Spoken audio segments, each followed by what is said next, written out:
Hey everybody, tonight we're debating socialism versus capitalism, and we're starting right now with Dr. Ben's opening statement. Thanks so much for being with us, Ben. The floor is all yours. All right, thanks, James. So I thought before we start talking about capitalism and socialism, it might be useful to take a step back and think a little bit about the economic systems that existed before either of those ever did. Under feudalism, peasants are legally bound to the estates of aristocrats. And of course, in slave societies, the relations of domination were even more direct and crude than that.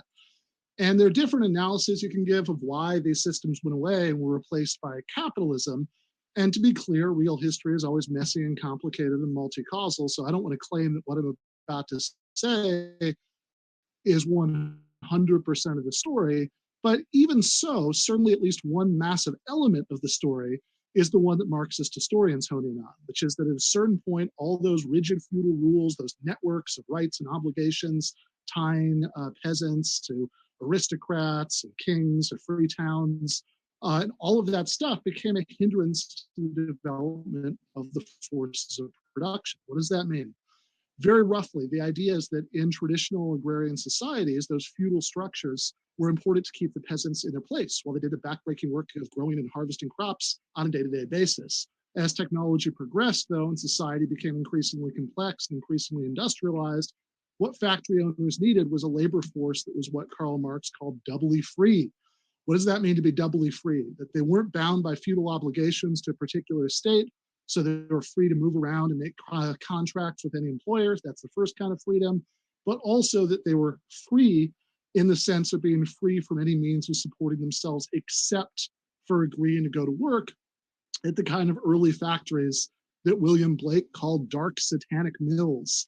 Even in the heartland of capitalism in England, that was only possible through a bloody and violent process of enclosure, whereby peasants were driven off their lands. They had no choice but to go to work in factories.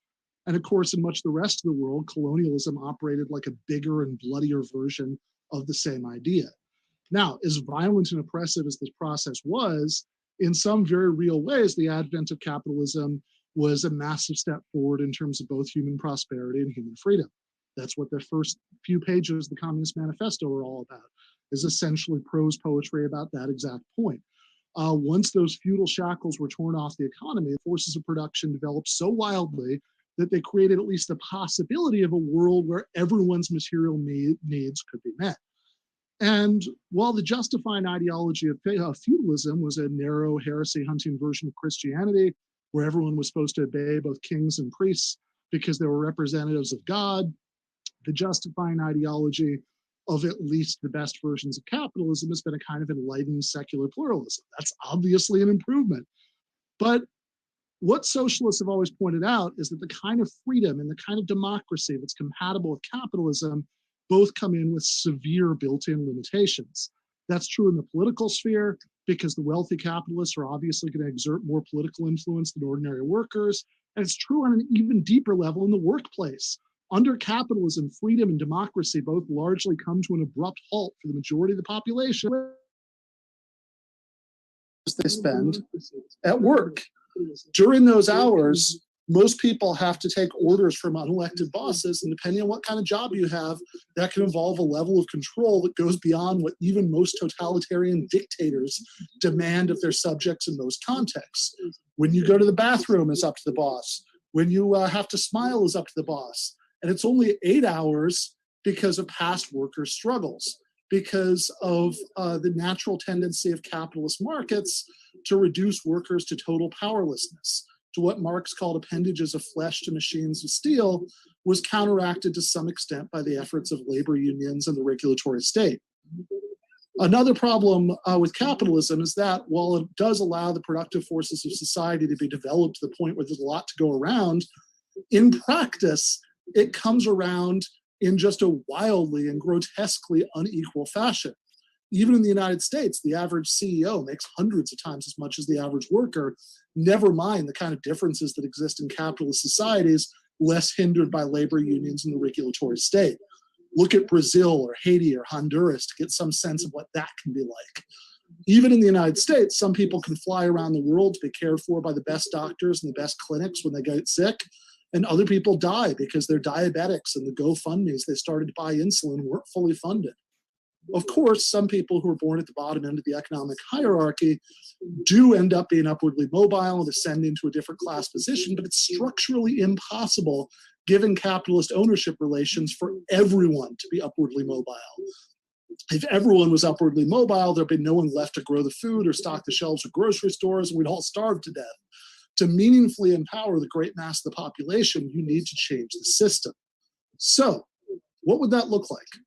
I don't think the kind of top-down state command economy that existed in the Soviet Union is a good model. It was often economically dysfunctional in at least some important ways, and it was held together by denying people important rights. But rejecting the idea of any kind of alternative to capitalism, because the problems with that alternative would be ridiculous. That would be like saying that one proposed course of treatment isn't promising, so you should just give up and let the cancer spread through the patient's body. Instead of either giving control of the economic machine to a tiny handful of state bureaucrats or a tiny handful of wealthy capitalists, the goals of human flourishing and human freedom can best be served by finding ways to create a society that's more democratic rather than less democratic than the one we live in right now. Figuring out exactly what such a society could look like in practice is difficult, but we can find elements that have been beta tested under capitalism that could be put together to come up with a system that does away with the need for capitalists. We can look at successful worker cooperatives like Spain's Mondragon Corporation. We can look at democratic governments that have nationalized key industries and successfully run them in the public interest, like the healthcare sector in Britain, for evidence that we don't need to divide society into a class of workers, the class of capitalists, to have a functioning economy. Now, we could argue more about the details of what that could look like later on, but I just want to make one last point here, because that if you want to argue that capitalism is better than what existed before capitalism, or that some proposed alternatives to capitalism are flawed, hey, we agree. But if you want to give me any reason at all to accept the counsel of despair that says that capitalism is the best that humanity can possibly do, all your work is still ahead of you. You got it. Thank you very much, Ben, for that opening statement. And want to let you know, folks, if it's your first time here, welcome to Modern Day Debate. I'm your host, James Coons, and we are a neutral platform hosting debates on science, religion, and politics. And we hope you feel welcome no matter what walk of life you are from. We're glad you're here. And with that, we're going to kick it over to Tom. Thanks so much. Tom, the floor is all yours. Yeah, I just wanted to say, Ben, I'm hearing like a little echo from you. I don't know what that is. I think it's picking up two of your mics or something. Oh, it wasn't just me then. I wasn't sure if it was just my imagination. I did hear that too, Ben.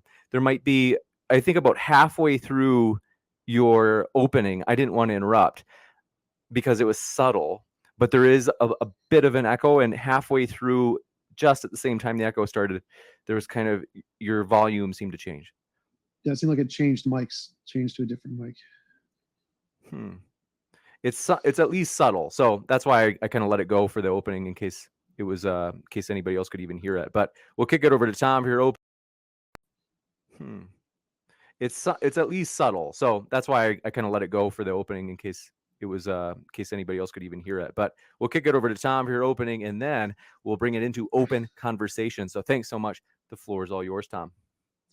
All right, so if people want to start worker co-ops, that's totally fine, and it's already an option in capitalist systems. Like, capitalism doesn't stop you from creating a worker co-op, but people don't want to do that. People who start businesses don't want to start a worker co-op. They have the option, they choose not to. So the only way to institute a socialist government is by government force, because people aren't going to do it on their own because they don't want to, and that's wrong. If you want to have the option of worker co-ops, which I think is a good thing, we already have that under capitalism. So the question here is, what exactly are you arguing for when you're advocating for socialism? Are you arguing that we should force people to start worker co-ops without their consent? Because I definitely think that's wrong. If you're arguing that we should allow people the freedom to start worker co-ops, they already have that.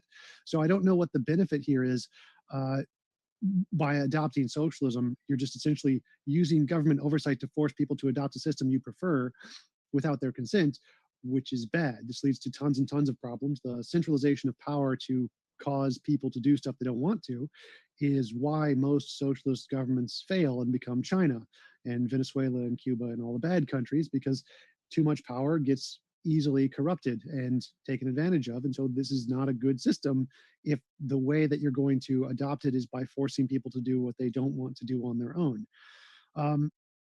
So allowing workers to decide what to produce, how to produce, where to produce, and what to do with the profits is stupid. Most employees are not qualified to make these decisions. It's like a business that would be majority vegans in a meat industry would probably shut down the meat plant. Like, obviously, if you started a business to produce meat or whatever, and you have a whole bunch of vegans who get hired unbeknownst to you, and then they all decide they want to like cut out the meat and or just do only grass-fed or only humanely grown meat that just destroy your business, like, well, there's nothing you can do about it because, well, democracy rules under socialism. And so this is a bad idea. What if a bunch of Muslims become the majority in a country and they want only halal meat? Well, then your business is kind of screwed because that's not something the market necessarily wants. So the people who are qualified to make the decisions about what you should be doing with the company, like what to produce, how to produce, where to produce, and what to do with the profits, is not the employees. They're not the ones who are best qualified to do this. You hire specific people who are qualified to do this and let them make the decisions.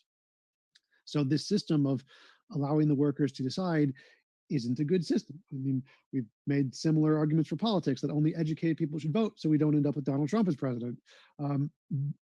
Democratic rule isn't always a good thing when it's put into systems. There's bad consequences to it, especially allowing all of your workers to decide how the company should work, because they're probably going to make things easier for them, which can have good benefits, but it can also have really bad benefits too. So it's not a good system to adopt in the first place. Moreover, if there is any problem that socialism is trying to solve, it can be solved better with other systems that don't involve socialism. Like any problem socialism wants to solve, you can do it better without socialism. There's nothing that socialism is inherently good at solving that you just can't do with just modified capitalism. Like I agree with what Ben said. Capitalism is not the best humans can possibly do. Like, I don't know if anybody who would actually claim that, but it's better than socialism because it doesn't have as much of centralized power. It doesn't have as much corruption. It has a much better track record in human history.